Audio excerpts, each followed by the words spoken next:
الحمدللہ رب العالمین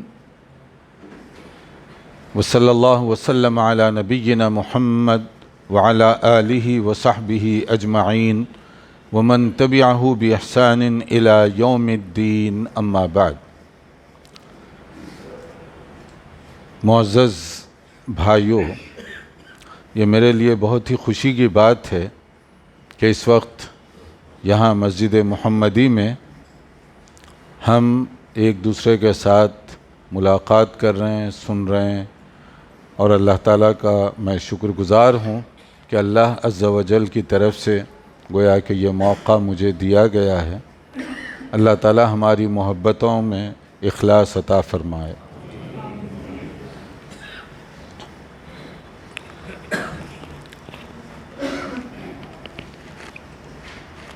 اس وقت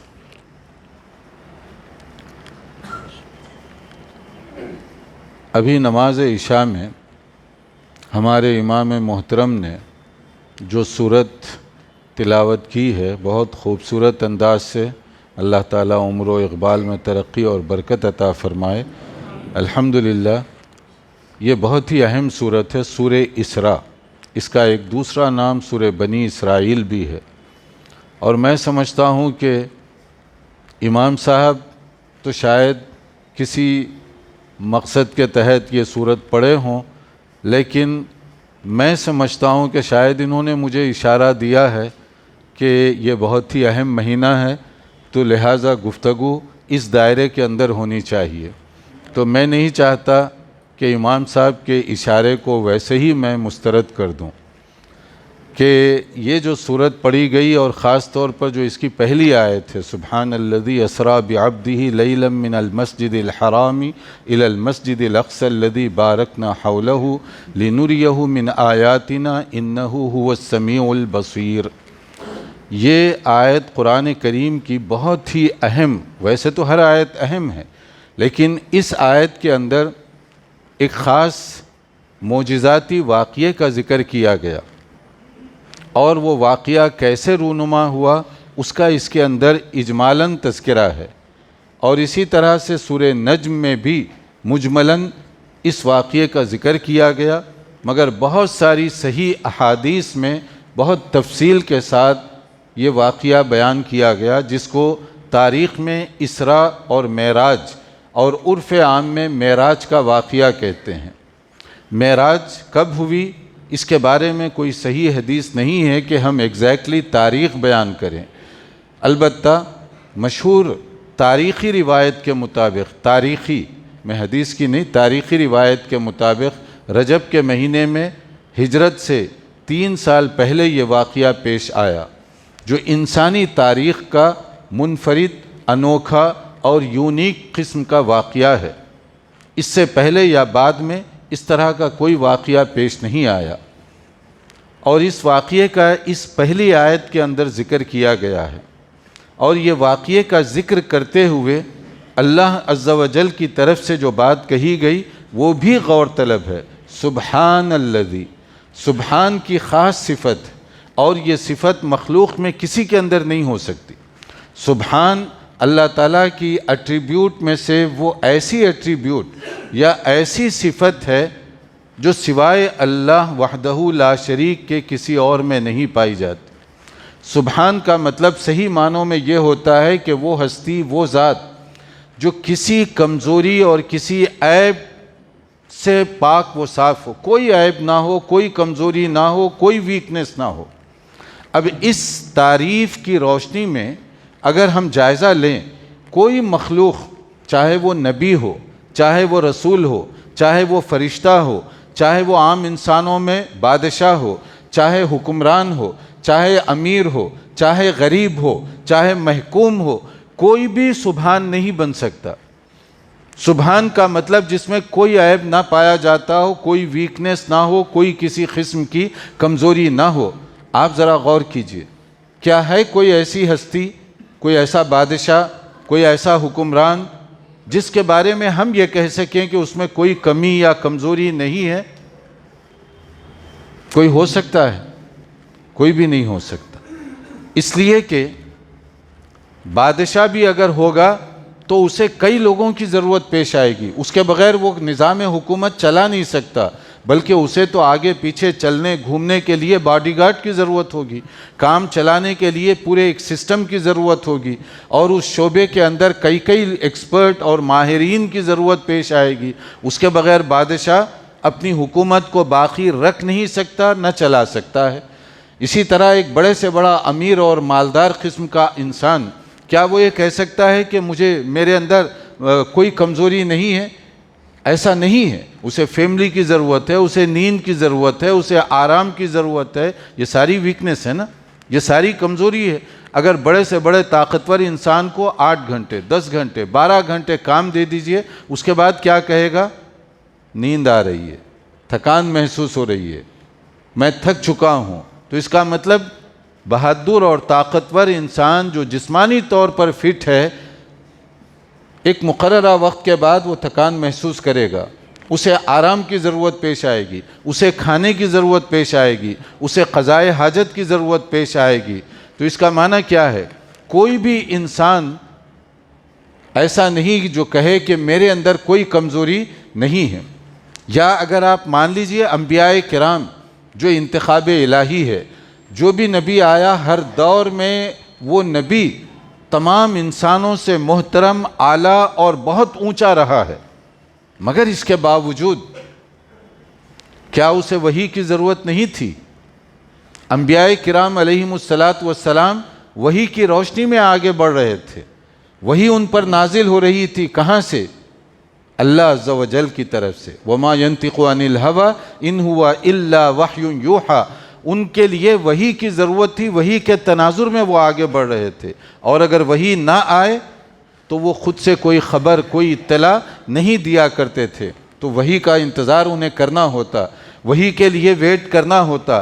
پھر انبیاء کرام وہ چونکہ بشر تھے، تو بشری تقاضے جو ہیں، بھوک پیاس رنج و غم، اس سے نبیوں کو بھی گزرنا پڑا۔ مختلف انبیاء کرام علیہم السلام مقدس ترین اعلیٰ ترین انسان ہونے کے باوجود، مگر غمی اور خوشی تو آئی ان کی زندگیوں میں، پریشانیاں بھی آئیں، خوشی کے لمحات بھی آئے۔ تو یہ انسانی کمزوریاں ہیں جس سے وہ بھی گزرتے رہے۔ تو میں آپ سے پوچھ رہا ہوں، کوئی ایسا ہے آپ کی نظر میں جو سبحان کی تعریف پر فٹ آ سکے؟ کوئی بھی نہیں آئے گا۔ تو یہ صفت وہ ہے جو اللہ وحدہ لا شریک کے لیے خاص ہے۔ ویسے اللہ تعالیٰ کی صفات کے بارے میں یہ اصول قرآن ہے، لیس کمثلہ شیء۔ اللہ تعالیٰ کی کوئی اگزامپل نہیں دی جا سکتی، انسانوں کے ساتھ کسی بھی اعتبار سے کوئی مثال نہیں دی جا سکتی، کیونکہ اللہ تو خالق ہے، باقی سب مخلوق ہیں۔ تو خالق اور مخلوق کے درمیان یہ مماثلت نہیں ہے کہ ہم اللہ کی مثال بندوں کے ساتھ دے دیں یا بندوں کی تشبیہ اللہ عز و جل سے دینے کی کوشش کریں۔ تو ہمارے ہاں صفات کی جو بات ہے اللہ تعالیٰ کی، اس میں سمجھنے میں بہت سارے لوگ کوتاہی کرتے ہیں۔ اب یہ جو صورت اور یہ جو آیت اس واقعے سے پہلے سبحان کا لفظ کیا بتا رہا ہے؟ اس میں کئی پیغام ہیں اگر آدمی غور کرے۔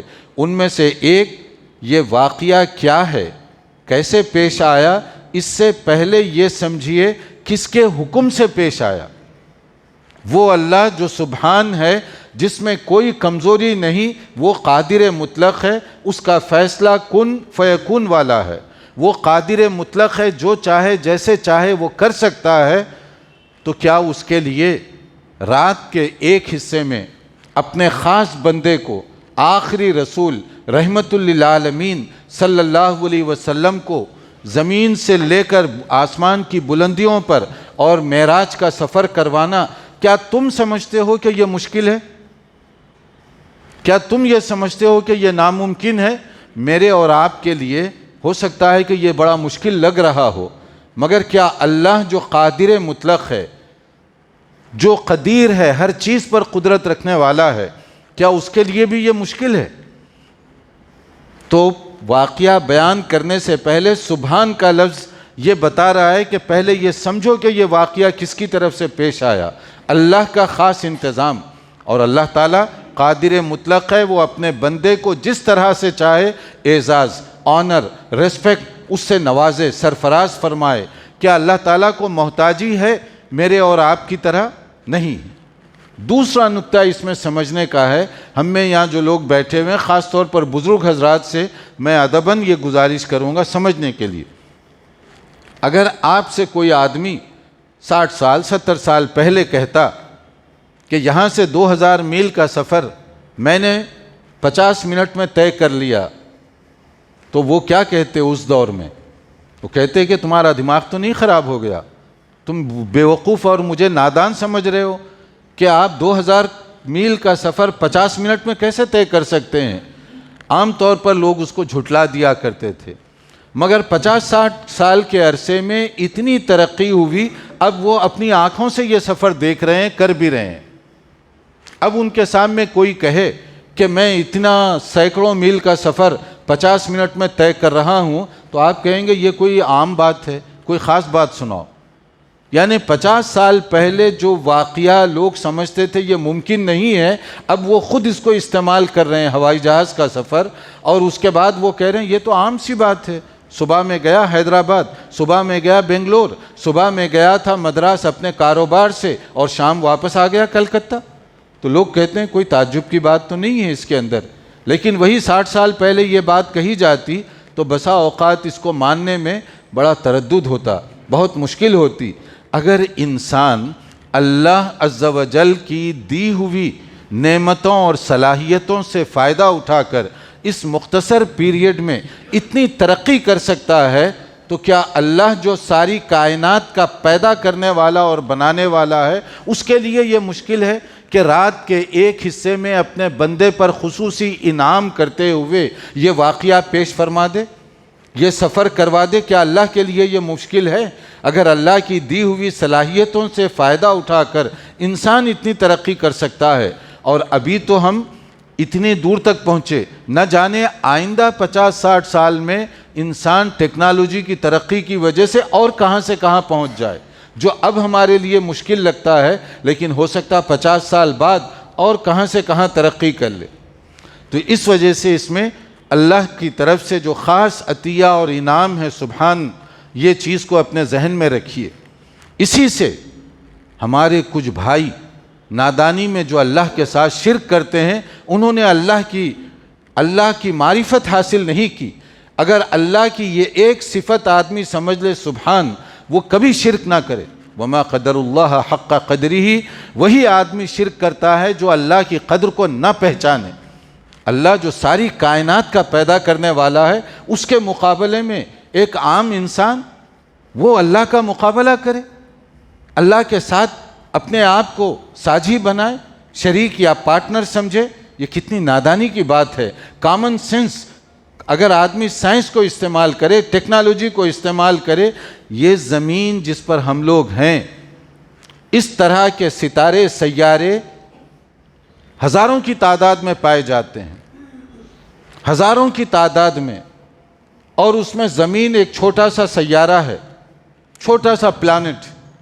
ایسے ہزاروں پلانٹ موجود ہیں دنیا کے اندر، اور بہت سے تو ایسے ہیں جن کے نام تک انسان ابھی تک دریافت نہیں کر سکا۔ ایسٹرانومی، علوم فلکیات کی ترقی کے باوجود بہت سارے ایسے ستارے ہیں جو آسمان پر چمک رہے ہیں، لیکن ابھی تک انسان وہاں تک پہنچ بھی نہیں سکا۔ اور وہ یہ کہتے ہیں یہ زمین، وہ چمکنے والے ستارے جو دکھائی دیتے ہیں، اس کے مقابلے میں ایک بہت چھوٹی سی ہے۔ ایسا اللہ رب العالمین جو ایسے ستاروں کو پیدا فرمانے والا ہے، آپ سمجھتے ہیں کہ کوئی انسان اللہ کے برابر ہو سکتا ہے؟ وہ تو اس چھوٹے سے زمین جو حصہ ہے، ہزاروں ستاروں کے اندر ایک معمولی سے حصے میں رہنے والا انسان، آپ اس کو اللہ کا شریک بنا رہے ہیں۔ کتنی نادانی کی بات ہوگی، کتنی یہ غفلت کی بات ہوگی۔ اگر آدمی کامن سینس بھی اس کو استعمال کرے تو سبحان کا لفظ بہت قدر و قیمت کا ہے۔ اللہ عز و جل نے یہ جو واقعہ ہوا اس کے ذکر سے پہلے اس کا ذکر فرمایا، اور پھر اس کے بعد میں کیا ہوا؟ رات کے ایک حصے میں یہ واقعہ پیش آیا، رات کے ایک حصے میں یہ واقعہ پیش آیا، اور جس سواری کے ذریعے سے یہ واقعہ پیش آیا اس کو حدیث کی اصطلاح میں ٹرمینالوجیز بعض ایسی ہوتی ہیں جن کا صحیح ترجمہ کرنا بہت مشکل ہوتا ہے، بعض اصطلاحات کا۔ اس میں سے ایک ہے براق، آپ سبھی نے سنا ہوگا، واقعہ معراج کے ضمن میں براق اصل مادہ جو ہے برق ہے، برق جس کے اندر الیکٹریسٹی پاور کی طاقت ہے، یعنی بجلی کی طاقت. اور یہ براق کا جو لفظ ہے اس کے لیے مبالغے کا صیغہ ہے. مبالغہ کہتے ہیں سپرلیٹو ڈگری، یعنی بہت ہی زیادہ بجلی کی قوت سے چلنے والی چیز. گویا اس کے نام کے اندر خود ایک اشارہ ہے کہ وہ جانور جو لایا گیا تھا خاص، جس کو دیکھنے میں اس کا شیپ جانور جیسا تھا، لیکن وہ چل کیسے رہا تھا؟ بہت تیزی کے ساتھ بجلی کی کوئی چیز چل سکتی ہے اس تیزی کے ساتھ وہ چلنے والا تھا، جس کو حدیث کے ہی الفاظ میں ایک نظر جہاں تک پڑ سکتی تھی وہاں تک اس کا گویا ایک قدم پڑ رہا تھا، یعنی اتنی تیزی کے ساتھ.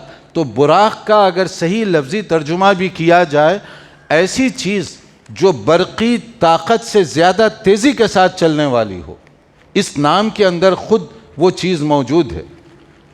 اور پھر اس کے بعد میں رسول اکرم صلی اللہ علیہ وسلم کو زمینی سفر کرواتے ہوئے، پہلے اسراء اسی کو کہتے ہیں زمینی سفر، اور یہ زمینی سفر کرتے ہوئے آپ بیت المقدس تک تشریف لائے، مسجد اقصیٰ تک. پھر وہاں سے آسمان کی بلندیوں پر آپ روانہ ہوئے. بیت المقدس تک آنے میں کچھ اور حکمتیں بھی ہیں اس کے اندر.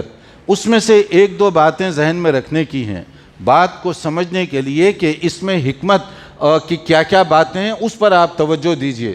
ورنہ ہمارے ہاں اسراء اور معراج کا اہم ترین واقعہ، جو انسانی زندگی میں پیش آنے والا منفرد قسم کا واقعہ ہے، اس کو قصے کہانیوں کا رنگ دے دیا گیا. کس طریقے سے نبی صلی اللہ علیہ وسلم کو سنوارا گیا، بنایا گیا، زلفیں بنائی گئیں، نہ جانے واعظ اور خطیب حضرات نے کہاں سے کہاں اس کو انداز دے دیا. اور آپ نے ایک عجیب و غریب تصویر بھی دیکھی ہوگی، بعض جگہوں پر لوگ لٹکائے رکھتے ہیں اپنے گھروں کے اندر زینت کے طور پر براق کی تصویر. کیسی ہے وہ تصویر؟ گھوڑے کی شکل، اور گھوڑا ٹرن کیا ہوا ہے، اور اس کے اوپر ایک خاتون بیٹھی ہوئی ہے، یا اس کی شکل بنائی گئی ہے، اس کا چہرہ گھمایا ہوا ہے. ذرا ادب کے ساتھ میں آپ سے درخواست کروں گا، غور کیجیے واقعہ کیا ہے، اور ہم اپنی افسانوی طبیعت کی وجہ سے کیا رخ دے رہے ہیں. کہ رسول اکرم صلی اللہ علیہ وسلم کے ساتھ جو واقعہ پیش آیا، اس میں یہ عورت کی تصویر کہاں سے لگائی گئی؟ اس تصویر کے حوالے سے انگلینڈ کی ایک اسکول ٹیچر نے ایک عجیب سی بات کی جس پر بڑا ری ایکشن ہوا تھا، کیونکہ عام طور پر لوگ جو ہے ری ایکشن دکھاتے ہیں سمجھے بغیر. اس نے کہا کہ آپ کہتے ہیں کہ اتنا مقدس سفر تھا، تو یہ سواری اور ایئر ہوسٹس کی ضرورت کیا ہے اس میں؟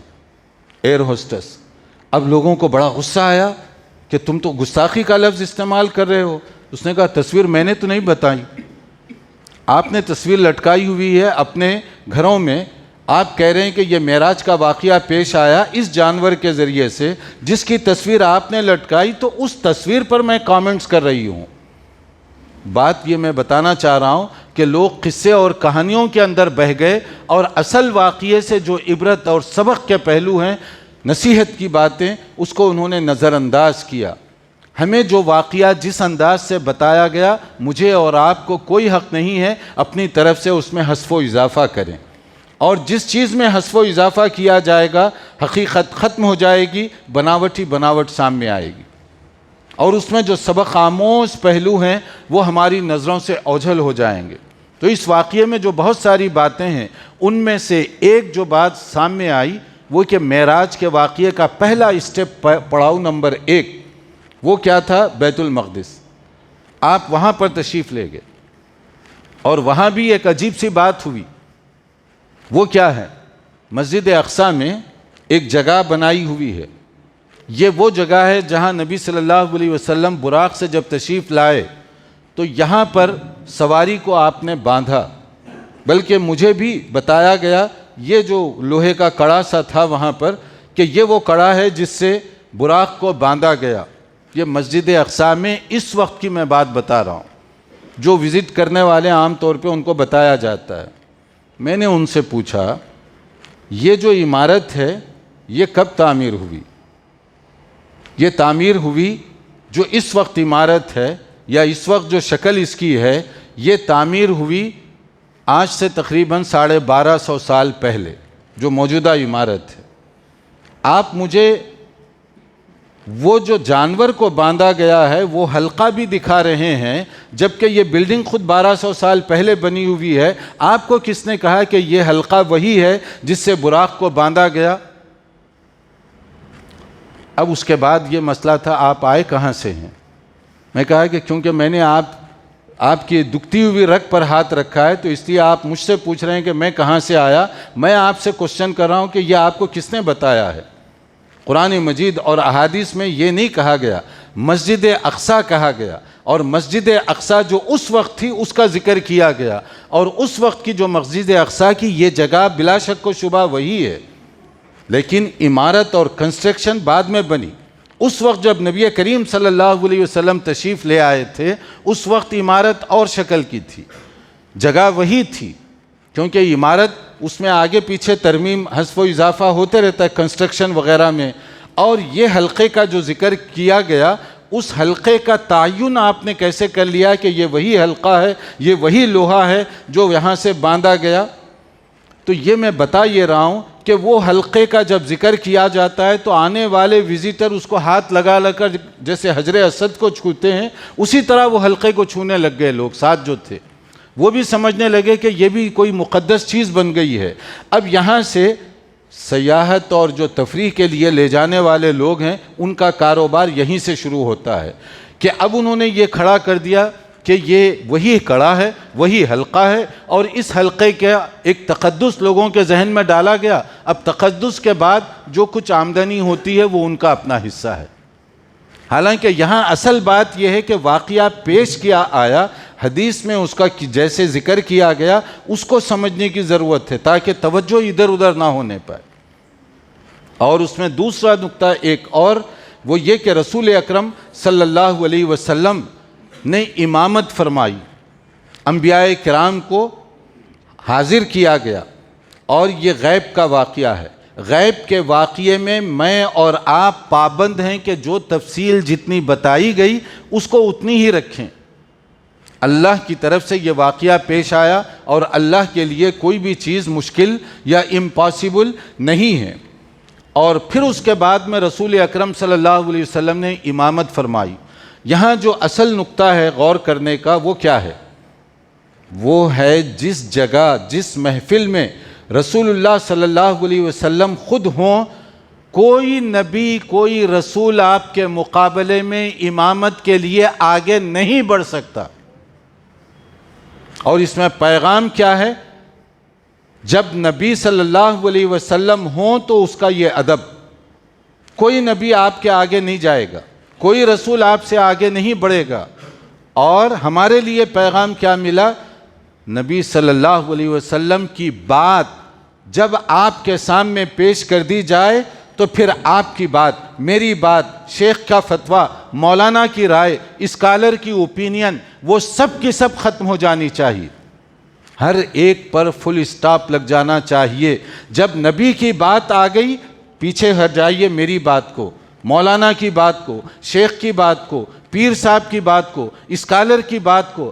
اگر ہم نبی کی بات کے باوجود شیخ صاحب کی بات، اسکالر صاحب کی بات، پیر جی کی بات کو آگے بڑھائیں گے، اس کا معنی یہ ہوا کہ معراج کو ہم نے سمجھا ہی نہیں ہے۔ نبی کی بات آ گئی تو کسی کی بات آگے نہیں ہو سکتی، کسی کی اوپینین، رائے، کوئی چیز آگے نہیں دی جا سکتی، بلکہ یہ فیصلہ کن ہمارے لیے اصول پیش کیا گیا۔ لا یؤمن احدکم حتی یکون ہواہ تبعا لما جئت بہ، شرح السنہ کی ہے، کہ جس میں کہا گیا ہے اس وقت تک کوئی شخص مسلمان ہو ہی نہیں سکتا جب تک اس کی رائے، اس کی اوپینین، اس کی خواہشات میری شریعت اور حکم کے تابع ہو جائیں۔ مطلب یہ کہ آپ کی رائے، آپ کی اوپینین نبی کریم صلی اللہ علیہ وسلم کی بات کے پیچھے پیچھے، اور جب نبی کی بات آ جائے، صحیح حدیث سے کنفرم ہو جائے، اس کے بعد میری رائے ختم، میرا فتویٰ، میری اوپینین ختم۔ مگر معراج کا واقعہ، یہاں پر ایک اور بات بھی ہے۔ بہت سے لوگ شب معراج بھی مناتے ہیں جبکہ اس کا کوئی تصور نہیں ہے، کیونکہ اس کے لیے کوئی خاص عید بتائی ہی نہیں گئی، مگر اس میں جو عبرت کا پہلو ہے وہ ذہن میں رکھنے کی ضرورت ہے۔ لیکن عجیب و غریب بات یہ ہے کہ معراج کے واقعے کا ذکر کرنے کے لیے ایک خاص رات اس کو سیلیبریٹ کیا جاتا ہے، جشن معراج یہی نام دیا جاتا ہے۔ اب آپ بتائیے یہ جشن کا تصور آیا کہاں سے ہے؟ آپ نبی کریم صلی اللہ علیہ وسلم کا تذکرہ کر رہے ہیں خلاف سنت کر کے، نبی کی مخالفت کر کے، صحابہ کرام کے طریقے کو چھوڑ کر، تو اس واقعے میں خیر و برکت کیا ہوئی پھر؟ آپ کا اسٹیپ نمبر 1 ہی غلط ہو گیا، جبکہ قرآن کریم میں کیا کہا گیا؟ سورہ نور آیت 63 کہا گیا فَلْيَحْذَرِ الَّذِينَ يُخَالِفُونَ عَنْ أَمْرِهِ أَن تُصِيبَهُمْ فِتْنَةٌ أَوْ يُصِيبَهُمْ عَذَابٌ أَلِيمٌ۔ لوگوں کو ڈرنا چاہیے، کس بات سے؟ نبی کے حکم کی مخالفت کرنے سے، کہیں ایسا نہ ہو فتنے میں جکڑ لیے جاؤ یا سخت عذاب میں مبتلا کر دیے جاؤ۔ اس کا مطلب کیا ہوا؟ سورہ نور کی یہ آیت بتا رہی ہے کوئی کام، آپ کی کوئی حرکت اگر خلاف سنت ہوئی، چاہے شب معراج کے نام پر ہو یا کوئی اور، خلاف سنت اگر کوئی کام ہوگا تو فتنے میں مبتلا کر دیے جاؤ گے یا عذاب علیم میں جکڑ لیے جاؤ گے۔ اس کا معنی یہ کہ تم دین پر چلنا نہیں چاہتے، اپنے کلچر کو زیادہ اہمیت دیتے ہو، اپنا انداز، اپنا طرز فکر، اس کو زیادہ تم اہمیت دینا چاہتے ہو۔ اور یہاں نبی صلی اللہ علیہ وسلم نے حکم کیا فرمایا؟ من عمل عملا لیس علیہ امرنا فہو رد۔ کوئی ایسا کام کرو گے جس کا ہم نے حکم نہیں دیا، وہ کام رد کر دیا جائے گا، ریجیکٹڈ۔ کل جمعہ آپ نے بھی کئی جگہوں پر پڑھا ہوگا، تو جمعہ کے خطبے کے دوران تقریباً تمام مساجد سے ایک پیغام جاتا ہے، کاش کہ وہ جو عربی میں پیغام دیا جاتا ہے اپنی مقامی زبان میں بھی ہم اس کو سمجھیں، چاہے وہ کوئی امام حنفی ہو، شافعی ہو، مالکی ہو، حنبلی ہو، اہل حدیث ہو، سلفی ہو، سب ایک پیغام دیتے ہیں کل محدثۃ بدعہ وکل بدعۃ ضلالہ۔ سبھی یہی پیغام پڑھتے ہیں نا، خطبہ مسنونہ کے موقع پر سب یہ کہتے ہیں۔ کیا معنی ہے اس کا؟ کاش کہ امام محترم اس کی تشریح بھی کر دیتے، کاش کہ خطیب صاحب جو عربی میں خطبہ پڑھ رہے ہیں تمام مساجد سے، سب کے ذریعے سے یہی پیغام جا رہا ہے خبردار دین میں کوئی نیا کام نہ کرو، اس لیے کہ اگر تم کوئی نیا کام، انوویشن، بدعات، اس کا اسلام میں کوئی مقام نہیں ہے، یہ ریجیکٹ کر دی جائے گی، قابل قبول نہیں ہے۔ لیکن اگر آپ عربی میں پیغام دیں اور پھر اسی نماز کے بعد اعلان کیا جائے کہ یہ کام کیا جائے گا، یہ کام کیا جائے گا، جس کا شریعت سے کوئی ثبوت یا حوالہ نہیں، تو آپ خود اپنے عربی خطبے کی اردو اعلان میں کنٹرڈکشن کر رہے ہیں یا نہیں کر رہے ہیں؟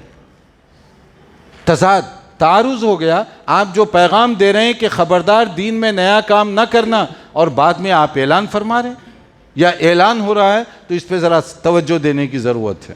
پھر اس کے بعد میں رسول اکرم صلی اللہ علیہ وسلم نے جو صلاۃ یہاں پر ہوئی، اس کے بعد آپ کو آسمان کی بلندیوں پر لے جایا گیا۔ اللہ تعالیٰ نے یہ غیبی جو انتظامات تھے اس کے ذریعے سے، پھر اس کے بعد میں وہ ایک تفصیلی سفر نامہ ہے، داستان ہے جو صحیح احادیث کے اندر، بہت صحیح احادیث میں اس کا ذکر کیا گیا تفصیل سے۔ یہاں میں واقعے کی تفصیل نہیں بتا رہا ہوں، میرے پاس وقت تھوڑا سا محدود ہے، میں صرف کچھ اشارات آپ کو کر رہا ہوں جو آج جو آیات پڑھی گئیں اس حوالے سے، صرف بہت اہم چند باتیں اس میں وہاں جو بہت ساری باتیں پیش آئیں، اس میں سے ایک فرضیت صلاۃ کا مسئلہ ہے۔ فرضیت صلاۃ، اب ایک کوشچن یہ پیدا ہوتا ہے کہ آپ اوپر جانے سے پہلے نماز آپ نے پڑھائی، حدیث کے مطابق امامت آپ نے کی، اوپر جانے کے بعد پھر نماز فرض ہوئی، تو یہ نماز کون سی تھی؟ پہلے کون سی نماز پڑھی گئی؟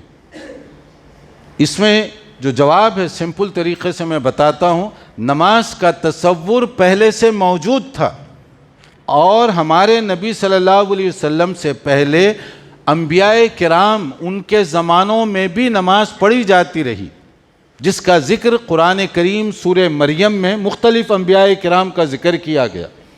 اور ان کا ذکر کرنے کے بعد کہا گیا ان کی قوموں میں جو بگاڑ بعد میں پیدا ہوا ان کے اسباب بتائے گئے. ان میں سے ایک سبب فخلف من بعدہم خلف اضاعوا الصلاۃ واتبعوا الشہوات، کہ بعد میں آنے والے ناخلف لوگ انبیاء کرام کا ذکر کرنے کے بعد ان کی قوموں میں جو تباہی آئی اس تباہی کا جو بیسک ریزن تھا، بنیادی سبب، ایک تو یہ کہ نماز میں غفلت برتی اور دوسرا اپنی خواہشات کے پیچھے لگے رہے، نتیجے میں تباہی اور بربادی ہوئی.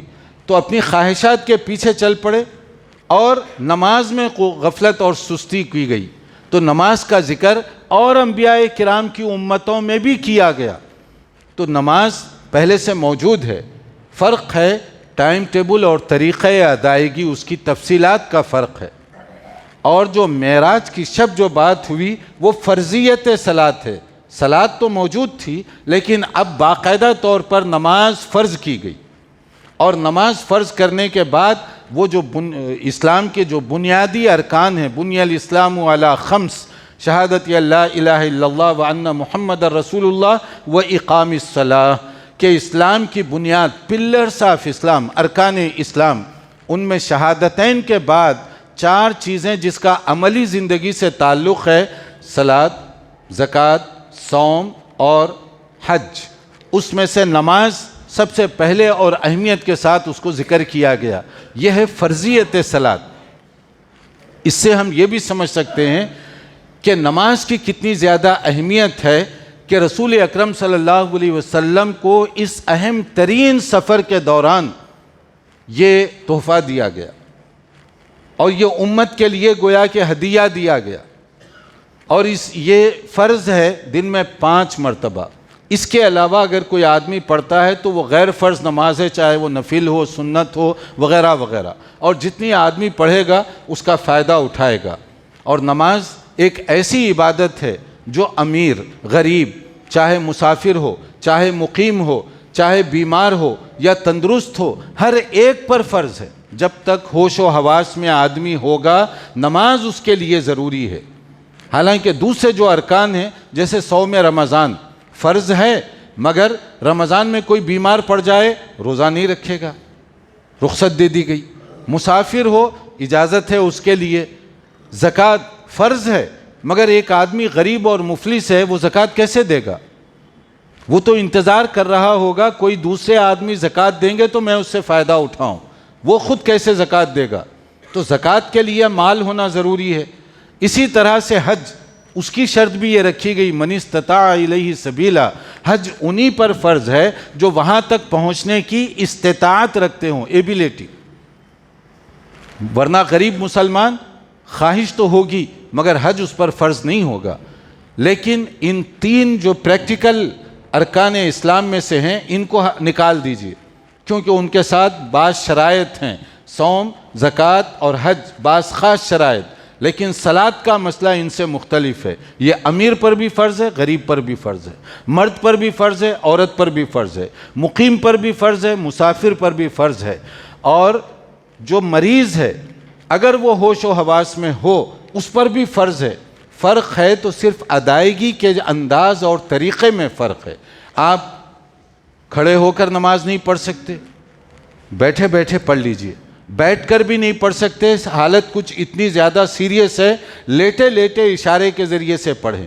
حالانکہ آدمی لیٹ کر رکوع تو نہیں کر پائے گا یا سجدہ نہیں کر سکے گا، مگر نیت کے ساتھ تو وہ نماز پڑھ سکتا ہے. تو یہ نماز اسی انداز سے وہ ادا کر سکے گا جو اس کے جسمانی اعضاء اس کو اجازت دے رہے ہوں. مگر یہ نہیں کہا گیا کہ آدمی بیمار ہے نماز چھوڑ دے، نماز معاف کر دی گئی، ایسا نہیں کہا گیا. اس سے آپ سمجھ سکتے ہیں کہ نماز کا مقام کتنا اونچا اور کتنا اعلیٰ ہے. لیکن نماز کے بارے میں 1-2 باتیں. ایک تو یہ ہے کہ نماز روٹین کے طور پہ مت پڑھیے، خانہ پوری کے طور پہ مت پڑھیے. نماز گنتی پوری کرنے کے لیے نہ پڑھیے. نماز کیا ہے؟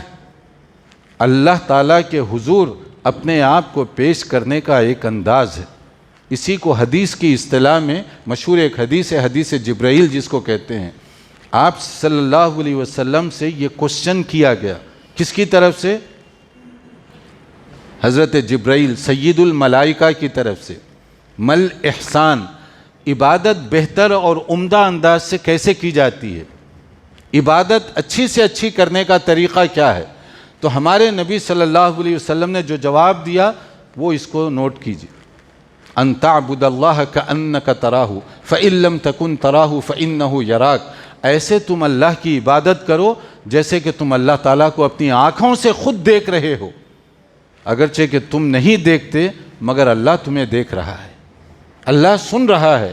تو میں اس تصور سے ٹھہروں کہ میں اللہ کے حضور اپنے آپ کو پیش کر رہا ہوں، کچھ عرض و مناجات کے لیے، کچھ فریاد کے لیے، کچھ ریکویسٹ کرنے کے لیے، اس تصور کے ساتھ میں ٹھہروں گا تو یہ تصور خود بخود مجھے خشوع پیدا کروائے گا اپنے اندر، اور اسی کو نیت کہتے ہیں۔ نیت کا مطلب بعض لوگوں نے یہ سمجھا، بعض جو ہے کیلنڈر وغیرہ پہ لکھا ہوتا ہے نیت کیسے کرنا ہے، الفاظ لکھتے ہیں، وہ نیت نہیں ہوئی۔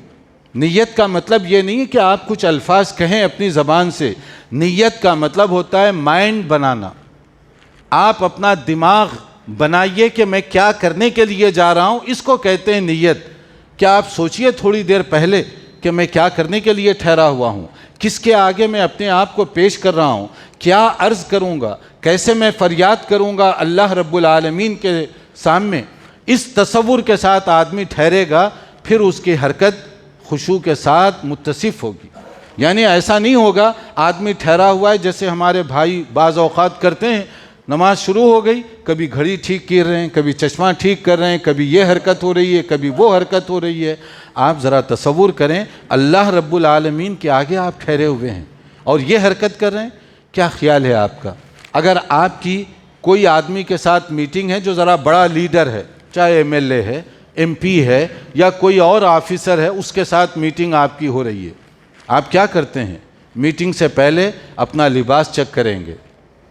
کبھی ایسے تو نہیں ہوا کہ آپ کی کسی بڑے نیتا کے ساتھ، بڑے منسٹر کے ساتھ میٹنگ ہے، آپ جو ہے صرف ایک چھوٹا سا ٹی شرٹ پہن کے ویسے ہی چلے جائیں کہ میٹنگ ہی تو ہے، بلکہ آپ اپنا لباس بھی ڈھنگ کا پہنیں گے، وقت سے پہلے وہاں پر پہنچیں گے، اور آپ اس سے گفتگو کر رہے ہیں منسٹر سے، یا آپ جو ہے آفیسر سے گفتگو کر رہے ہیں اور اس سے بات کر رہے ہیں، دیکھ ادھر رہے ہیں اور پھر ادھر حرکتیں کر رہے ہیں، ایسے پسند کرے گا وہ آدمی؟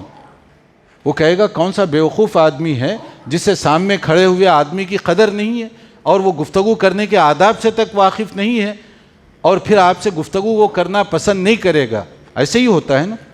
تو آپ بڑے آدمی کے سامنے گفتگو کرتے ہوئے تمیز، تہذیب، آداب، ان ساری چیزوں کا خیال کرتے ہیں، مگر کبھی ہم نے سوچا اللہ رب العالمین جو ایسے لوگوں کو پیدا کرنے والا ہے، بادشاہوں کو پیدا کرنے والا رب ہے، اس کے سامنے ٹھہریں، کوئی تصور نہیں، کوئی تقویٰ نہیں، کوئی پرہیزگاری نہیں۔ وہاں کچھ لوگ فتویٰ پوچھتے ہیں کہ کتنے لباس سے نماز ہو جائے گی، یعنی میں اگر اپنے ہاف بنین سے پڑھ لوں نماز ہو جائے گی، یا تولیہ اپنے اوپر ڈال لوں نماز ہو جائے گی؟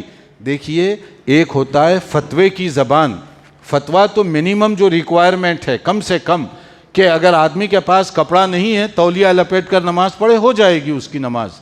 مگر سوال یہ نہیں ہے جس کی الماری بھری ہوئی ہے کپڑوں سے، اور آپ وہاں پر یہ سوال کرتے ہیں کہ میں صرف تولیہ لپیٹا ہوا نماز پڑھ لوں، ہوگی یا نہیں ہوگی؟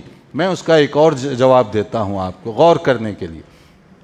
وہ یہ ہے کہ آپ اسی بنین سے جس سے نماز پڑھ رہے تھے، عجیب و غریب قسم کی لنگی باندھی ہوئی تھی، اسی میں ٹھہر گئے، اور اس کے بعد آپ کے دروازے پر کوئی آپ کا ملنے والا آتا ہے، دستک دیتا ہے، ناک کرتا ہے، یا بیل ہوتی ہے، آپ کی بیٹی یا بیٹا کہتے ہیں کہ ابا جان فلاں صاحب آئے ہوئے ہیں، آپ کہتے ہیں رکو میں ذرا کپڑے بدل کر آؤں گا۔ کیا معنی؟ وہ لباس جو پہن کر اللہ رب العالمین کے سامنے آپ ٹھہرے ہوئے تھے، آپ کہہ رہے ہیں وہ اس قابل نہیں ہے کہ میرے آنے والے دوست کے سامنے اسی لباس میں چلا جاؤں، پہلے لباس بدلتے ہیں۔ کبھی آپ کو یہ تصور نہیں آیا کہ اللہ کے سامنے ٹھہرتے ہوئے کم سے کم میں جسم ڈھانک کر تو کپڑے پہن لوں، لباس طریقے کا تو پہنوں؟ میری الماری میں تو بھرے ہوئے کپڑے ہیں، دوست کی آمد پر آپ اتنا اہتمام کر رہے ہیں۔ اللہ رب العالمین کے دربار میں جب ٹھہر رہے تھے وہاں کوئی احساس نہیں تھا اور نماز شروع ہوئی اس کے بعد سے آپ کی مسلسل حرکت ہے نماز ختم ہونے تک، یہ خشوع نہیں ہے، یہ نماز کی روٹین ہے، صرف آپ ایک عدد ہے وہ پورا کرنے کے لیے نماز پڑھ رہے ہیں، ایسی نماز کا فائدہ نہیں۔ نماز وہ اللہ کے پاس قابل قبول ہے جو خشوع کے ساتھ ادا کی جائے، اس کے لیے کہا گیا قد افلح المؤمنون الذین هم فی صلاتہم خاشعون، ایسے نمازی مومن کامیابی پائیں گے جو نماز ڈھنگ اور طریقے کے ساتھ پڑھنے والے ہوں، خشوع کے ساتھ پڑھنے والے ہوں۔ یہ فرض کے علاوہ کبھی کبھی اپنی توجہ کے لیے خاص طور پہ نوجوان ساتھیوں سے میری گزارش ہے، کبھی رات میں اٹھا کریں، کبھی 2 رکعت پڑھ لیا کریں، کیونکہ یہ 2 رکعت رات کی نماز بہت اہم نماز ہے، اس لیے کہ ایک حدیث ہے، صحیح حدیث، یاد رکھیے اس کو، اس میں کہا گیا سبعۃ یظلھم اللہ فی ظلہ یوم لا ظل الا ظلہ، 7 قسم کے لوگ ایسے ہیں قیامت کے دن اللہ تعالیٰ کی طرف سے ان کے لیے VIP پروٹوکول دیا جائے گا۔ VIP پروٹوکول میدان محشر میں، ذرا تصور کریں اگر میں ایئرپورٹ پر آؤں، صرف خصوصی گیٹ سے مجھے باہر نکالا جائے، میں اپنے کتنے دوستوں سے یہ واقعہ بیان کروں گا، ایئرپورٹ پر آیا تو میرے ساتھ خصوصی پروٹوکول دیا گیا، VIP ٹریٹمنٹ، حالانکہ عام باہر نکلنے کے بعد راستہ سڑک تو اکٹھے ہی ہیں سب کے لیے، صرف دروازے سے اگر خاص گیٹ سے نکالا جائے تو میں اس کو اپنے لیے آنر سمجھتا ہوں۔ سوچئے قیامت کے نفسی کے دن جب ہمارے ساتھ اللہ کی طرف سے خصوصی پروٹوکول ملے تو وہ ایسے لوگ کتنے خوش نصیب ہوں گے، کتنے سعادت مند ہوں گے جن کو خاص صاحبان میں جگہ دی جائے گی۔ ان میں سے ایک وَرَجُلٌ ذَكَرَ اللَّهَ خَالِيًا فَفَاضَتْ عَيْنَاهُ، ایسا آدمی جو تنہائی میں اللہ کو یاد کرے اور اپنی آنکھوں سے ندامت کے آنسو ٹپک پڑے۔ اس لیے کبھی رات میں اٹھیے اور کبھی 2 رکعت 4 رکعت جو بھی ہو سکتا ہے وہ پڑھے، کیا معلوم کہ یہ 2 رکعت قیامت کی ہولناکی کو ختم کرنے کا میرے لیے ذریعہ بن جائیں۔ ایک موقع پر ایک مشہور صحابی ہیں ربیعہ بن کعب الاسلمی رضی اللہ تعالیٰ عنہ، وہ نبی صلی اللہ علیہ وسلم کی کبھی خدمت کر دیا کرتے تھے۔ ایک موقع پر رسول اکرم صلی اللہ علیہ وسلم نے ان کے کوئی کام سے خوش ہو کر کہا کہ ربیعہ کچھ مانگنا چاہتے ہو تو مانگ لو۔ اب صحابہ کرام رضی اللہ عنہم ان کا انداز ہم سے بڑا مختلف تھا۔ اب جب حضرت ربیعہ نے دیکھا کہ نبی صلی اللہ علیہ وسلم نے خود آفر کی ہے کہ کچھ مانگنا چاہتے ہو تو مانگو، انہوں نے فوری سوال کیا؟ ہاں میں مانگنا چاہتا ہوں۔ کیا؟ اسألک مرافقتک فی الجنہ، کہا کہ میں چاہتا ہوں جنت میں بھی آپ کے ساتھ رہوں۔ مانگا تو کیا مانگا، دیکھیں نبی صلی اللہ علیہ وسلم نے ان کے اس جواب کو سن کر کہا او غیر ذالک، کیا کوئی اور چیز نہیں مانگ سکتے تم؟ مطلب کوئی دنیا کی چیز، دنیا کی کوئی بات، کوئی یہاں کی چیز نہیں مانگ سکتے؟ انہوں نے کہا کہ اب نہیں، ایک ہی موقع مجھے ملا، جو آخرت میں جنت مل گئی، سب کچھ مل گیا، دنیا تو گزرنی ہے، اب میں اس سے کم پہ راضی نہیں ہوں گا، مجھے جنت ہی چاہیے اور دنیا کی کوئی نعمت نہیں چاہیے مجھے۔ تب نبی صلی اللہ علیہ وسلم نے فرمایا ان کے اس شوق کو دیکھ کر اگر تمہارا یہی شوق ہے تو پھر تم کثرت سجود یعنی نوافل کا اہتمام کرو، گویا تمہاری نفل تمہیں اس قابل بنائے گی کہ جنت میں تمہیں اونچا درجہ دیا جائے۔ تو صرف فرض ہی نہیں، نفل کا مقام بھی اس کے ذریعے سے سمجھیے کہ کتنا اونچا ہے۔ تو یہ نماز کی اہمیت اور نماز کے اندر کوالٹی، اس کی بڑی اہمیت ہے۔ تو کوالٹی کو امپروو کرنے، کیونکہ بہت سارے نوجوان 2 دن سے مجھ سے یہ پوچھ رہے ہیں نماز میں عام طور پہ وسوسے آتے ہیں، خیالات آتے ہیں، تو ہم کیا کریں؟ تو میں یہ بتا رہا ہوں اس کا صحیح طریقہ یہ، کبھی کبھی رات کی نماز تنہائی میں پڑھنے کی کوشش کریں۔ اس وقت گویا کہ میں ہوں اور اللہ رب العالمین، اس وقت میں دعا کروں گا تو اس میں دکھاوا نہیں ہوگا، اخلاص کے ساتھ میں کروں گا، فوکس کر کے توجہ کر کے میں دعا کروں گا، تو ان ساری چیزوں کی وجہ سے وہ جو ذہنی یکسوئی ہے وہ اس کے ذریعے سے امپروو ہو سکتی ہے۔ اور پھر ایک آخری نقطہ معراج کے واقعے کے بارے میں، کیونکہ ٹائم بہت ہو رہا ہے، تو جب نبی کریم صلی اللہ علیہ وسلم واپس تشریف لے آئے تو آپ نے اس واقعے کے بارے میں لوگوں سے تذکرہ کیا۔ یہ بھی بہت اہم نقطہ اس کے اندر ہے۔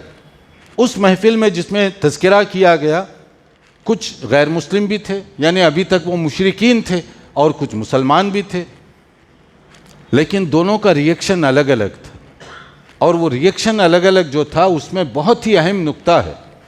مشرکین وہ بھی آپ ہی کی زبان سے یہ واقعہ سن رہے تھے، کچھ نشانیاں جو آپ نے بتائیں وہ ساری وہ سن رہے تھے، اور اس کے بعد آپس میں جب ان کی گفتگو ہو رہی تھی وہ کہہ رہے تھے بات جو بتا رہے ہیں بتانے والے بالکل سچے ہیں، علامتیں پرفیکٹ ہیں، مگر یہ ہے مگر ہماری عقل میں نہیں آتا ایک رات میں یہ کیسے ممکن ہے کہ کوئی مکہ مکرمہ سے بیت المقدس، اوپر کا تو ابھی بعد میں آئے گا، صرف زمینی سفر، اس زمانے کے لحاظ سے اگر کوئی وہاں پر جا کر واپس آتا تو عام طور پر اس کے لیے اس زمانے میں یہ تقریباً 40 دن یا اس سے زیادہ کا سفر بن جاتا تھا، کیونکہ اس زمانے میں جو سفر کے ذرائع تھے اس حساب سے وہ کیلکولیٹ کر رہے تھے۔ تو یہ کیسے ممکن ہے کہ ایک رات میں اتنا لمبا سفر طے ہو گیا؟ جو بات میں نے شروع میں کی تھی کہ اتنے 1000 میل اور اتنے گھنٹوں میں یہ سفر کیسے ہوا، مشرکین عرب یہی کیلکولیٹ کر رہے تھے، یہی وہ حساب کر رہے تھے۔ ہم سفر کرتے ہیں وہاں تک کا بیت المقدس کا تو اتنا ٹائم لگتا ہے، تو یہ کیسے ممکن ہے کہ ایک رات میں اتنا لمبا سفر کر کے یہ واپس آ گئے؟ تو انہوں نے کہا ہماری عقل میں یہ بات نہیں آتی، مگر کہنے والا سچا ہے، ہماری عقل نہیں مانتی، ہم اس کو قبول کرنے کا اعلان نہیں کریں گے۔ صحابہ نے کہا خبر دینے والے نبی ہیں تو ہم یہ بات کو تسلیم کرتے ہیں کہ یہ واقعہ ایسے ہی پیش آیا۔ فرق کیا ہوا دونوں میں؟ دونوں ایک ہی ماحول میں تھے، فرق یہ ہے مشرکین اپنی عقل کو آگے کیے، شریعت کو پیچھے کیے، نبی کی بات کو پیچھے کیا، اپنے کامن سینس کو آگے کیا، گمراہ اور برباد ہو گئے وہ لوگ۔ صحابہ کرام نبی کو آگے کیا، اپنی عقل کو پیچھے کر لی۔ انہوں نے کہا اگر نبی نے یہ خبر دی ہے یہ ایز اٹ از ہوا ہے، یہ کامیاب و کامران ہوئے۔ فرق کیا ہوا؟ نبی صلی اللہ علیہ وسلم کی بات کو مقدم، نبی نے کہہ دیا یہ ہوا، حالانکہ ابو بکر رضی اللہ عنہ وہاں موجود نہیں تھے جب یہ بات ہوئی، جب یہ واقعہ پہلی مرتبہ پیش کیا گیا۔ مشرکین کو موقع ملا، انہوں نے پہلے حضرت ابو بکر سے یہ جنرل واقعہ پیش کیا، ابو بکر تم سے کوئی کہے رات کے ایک حصے میں یا ایک رات میں یہاں سے وہاں تک کوئی سفر کر کے واپس آئے، تم مان لو گے؟ حضرت ابو بکر بھی اسی ماحول میں تھے نا، ان کے سامنے بھی سفر کا وہی انداز تھا، تو انہوں نے کہا یہ کیسے ہو سکتا ہے کہ ایک رات میں اتنا لمبا سفر کر کے کوئی واپس آئے؟ وہ خوش ہو گیا، اس نے کہا کہ اچھا نہیں ہو سکتا؟ کہا نہیں ہو سکتا۔ یہ کہنے والے پتہ ہیں کس نے کہا؟ انہوں نے کہا کس نے کہا؟ تمہارے رسول یہ خبر دینے والے ہیں۔ جیسے ہی رسول کا حوالہ دیا گیا وہی ابو بکر نے کہا اگر رسول صلی اللہ علیہ وسلم نے یہ بات کہی یہ بالکل ہوا ہے یہ۔ اب وہ بڑا پریشان ہوا، وہ سمجھ رہا تھا کہ یہ بھی حضرت ابو بکر بھی نبی کے خلاف کچھ کہیں گے، لیکن یہ کہہ رہے ہیں اگر نبی نے کہا بالکل ہوا ہے۔ کہا کہ ابھی تو تم کہہ رہے تھے یہ ممکن نہیں۔ انہوں نے کہا کہ دیکھو نبی نے اس سے بڑی بات کہی ہے، وہ اللہ کے نبی ہیں، انہوں نے کہا وہی آتی ہے، ہم نے تسلیم کیا۔ اگر وہی نبی یہ کہیں کہ اللہ نے مجھ سے یہ واقعہ کروایا تو پھر ہمیں تردد کیوں پیش آئے، ہم ہیزیٹیٹ کیوں کریں؟ یہ واقعہ بالکل ایز اٹ از پیش آیا ہوگا۔ اسی سے ان کو کہا گیا صدیق، بہت زیادہ سچ بولنے والے۔ تو حضرت بات میں جو بتانا چاہ رہا ہوں وہ یہ کہ صحابہ کرام ان کی کامیابی کا راز کیا ہے؟ نبی کو مقدم کیا، قرآن و سنت کو آگے کیا، اپنی عقل کو پیچھے پیچھے لگاتے رہے، قرآن و سنت پر غور کرتے رہے مگر عقل کو پیچھے کر کے کامیاب ہوئے، کامران ہوئے، نبی کی بات کو آگے بڑھایا، کامیاب و کامران ہوئے۔ اور جو لوگ ناکام ہوئے مشرکین، وہ اپنی عقل کو آگے کیے، اپنے کلچر کو آگے کیا، اپنی سوچ کو آگے کیا، قرآن و حدیث کو پیچھے کیا، نبی کی بات کو پیچھے کیا، نتیجے میں ناکام ہوئے۔ یہی پیغام ہے بہت سے ہمارے نوجوان بھائی وغیرہ ان سب کے لیے کہ قرآن و سنت کے مسئلے میں یہ بات ذہن میں رکھیے کہ جب قرآن مجید اور صحیح حدیث کے ذریعے سے کوئی بات کی جائے، میں آپ اور سب پابند ہیں اس کو ایز اٹ از قبول کرنے کے۔ جو بات کنفرم طریقے سے آ گئی اس کو اسی طرح سے قبول کرنا چاہیے۔ معراج کا واقعہ اپنی جگہ بہت ساری اور عبرت کے پہلو رکھتا ہے، لیکن یہ اپنا عنوان ایک الگ ہے۔ میں صرف اس میں کچھ پہلو جو عبرت کے ہیں ان میں سے کچھ باتوں کی طرف اشارہ اس وقت کرنا چاہ رہا تھا۔ اللہ تعالی ہمیں قرآن و سنت کی تعلیمات کو سمجھنے اور اس کے تقاضوں کے مطابق عمل کرنے کی توفیق عطا فرمائے۔ ہر قسم کی ابتلاء آزمائش سے ہم سب کو اللہ تعالی محفوظ رکھے۔ وآخر دعوانا ان الحمد للہ رب العالمین۔